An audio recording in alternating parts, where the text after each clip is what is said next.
సాయిబాబా చరిత్ర అది మీరు చదివితే తెలుసు ఎంత మహానుభావుడో, ఎందుకు దేవుడు అయ్యాడు.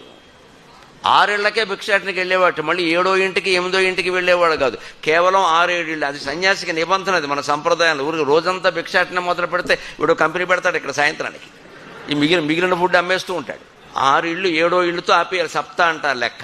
ఆ 7 ఇంట్లో దొరికితే దొరికింది, లేకపోతే ఆవిడ కార్తీక మాసం సోమవారం అనుకో ఉపవాసం, అంతే. వెళ్ళకో, ఏం దొరికితే అది 3 ఏళ్లలోనే దొరికింది అనుకో, తనకి సరిపడ వచ్చేయి. ఆయన అలాగే తిరిగాడు. మిగిలినంతా ధ్యానమే, ఆత్మధ్యానమే. మరి ఇవాళ సాయిబాబాని విగ్రహ రూపంలో ఎన్ని కోట్ల మంది ప్రజలు ఆరాధిస్తున్నారో అందరికీ తెలుసు, దేశీ విదేశాల్లో. ఎందుకు ఆ జోగికి, ఆ విరాగికి అంత ఖ్యాతి వచ్చిందండి? త్యాగం. ఆయన తెచ్చినుకున్న భిక్షాన్నంలోనే కుక్కలకు పెట్టేవాడు. మనం గుడికెడతాం, ఆరాధిస్తాం, ఆయనకి ఏదో చేయిస్తాం, దండేస్తాం, ప్రదక్షిణం చేస్తాం. ఎందుకు? ఆ అమ్మాయి నా ప్రేమలో పడేలా చూడు, నేను తర్వాత గోతులో పడేలా చూడు.